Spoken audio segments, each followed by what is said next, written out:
Birth में child birth के number हैं 2, 5, 11। नो चाइल्ड के नंबर हैं 1, 4, 10 या 4, 10, 12 या 4, 8, 10। चाइल्ड बर्थ 2, 5, 11 दूसरा घर फैमिली है। पांचवा घर प्राइम हाउस ऑफ चिल्ड्रन है।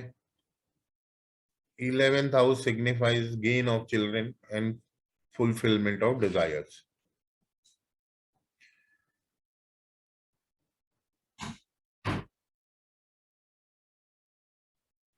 नाइन्थ हाउस, जैसे मैंने कहा 5 और 9वां घर हमेशा लक्ष्मी स्थान रहते हैं। They are catalyst, they are facilitator houses. तो 9वां घर यहाँ चाइल्ड बर्थ में भाग्य का काम करता है, क्योंकि बृहस्पति का घर है और संतान का कारक बृहस्पति है।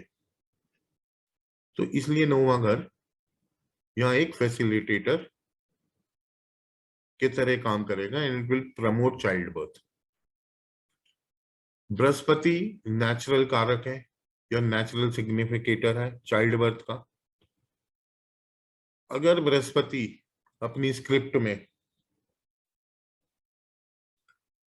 2, 5, 11 जैसे नंबर नहीं भी दे रहा होगा तो भी बृहस्पति चाइल्ड बर्थ अपनी दशा में करा सकता। नो चाइल्ड के जो नंबर है 1, 4, 10, 4, 8, 12, 4, 8, 10। First house is the 12th from the second house, which signifies second house signifies family, first house signifies independence. Fourth house is 12th from the 5th, so it negates the childbirth. 10th house is 12th from the 11th, so no fulfillment of childbirth. आपको पहला बच्चा देखना होगा तो आप पंचम भाव से देखेंगे। आपको दूसरा बच्चा देखना होगा तो आप सप्तम भाव से देखेंगे। आपको तीसरा बच्चा देखना होगा तो नौवम भाव से देखेंगे। आपको चौथा बच्चा देखना होगा तो आप 11वें भाव से देखेंगे।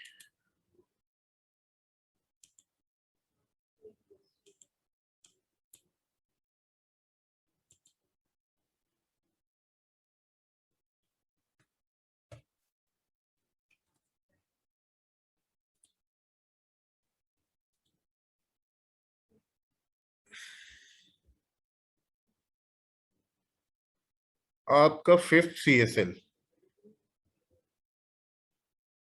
अगर 5, 4, 8 या 5, 4, 12 जैसे नंबर दिखाए, यानी कि 5वां घर लग जाए, चाहे 8, 12 के साथ लगे, चाहे 8, 10 के साथ लगे या 4, 10 के साथ लगे, ये दिखाता है कि किसी प्रकार की मेडिकल इंटरवेंशन या मेडिकल ट्रीटमेंट से हो सकता है, क्योंकि 8वां घर एक सर्जरी है, 12वां घर हॉस्पिटलाइजेशन है।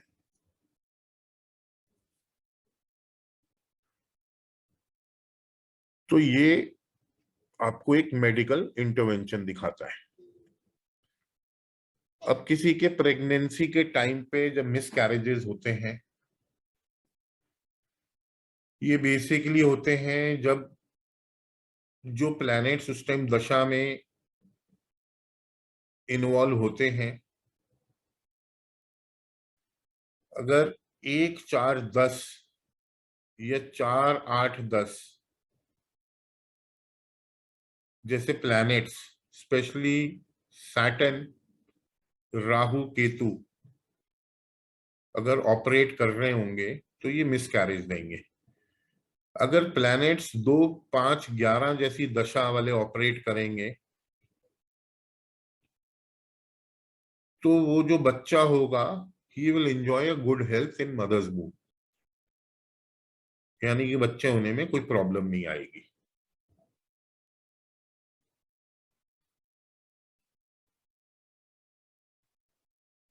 अगर हाउसेस आपको 1 4 10 जैसे या 6 8 12 जैसे स्कैटर्ड वे में मिलेंगे, यानी कि प्लैनेट दे रहा है, नक्षत्र दे रहा है और सबलॉर्ड दे रहा है,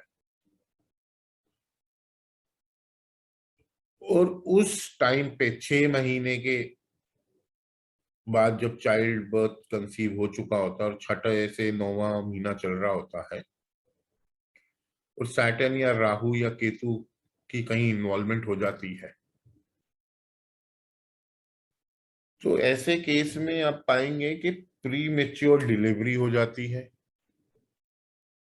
या चाइल्ड अंडरवेट होता है, वीक चाइल्ड पैदा होता है।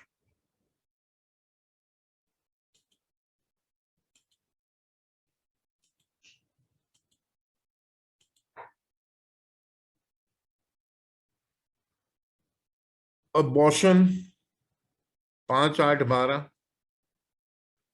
Signified by Rahu Ketu Shani,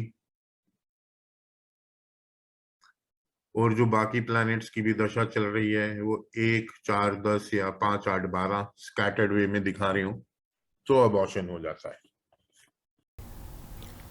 Dear viewers, if you like this video, then do not forget to subscribe this channel by pressing the bell icon button. For our new courses, updates and online consultancies, please contact at 935 444 1669 and 9623 4 times 074. Thank you.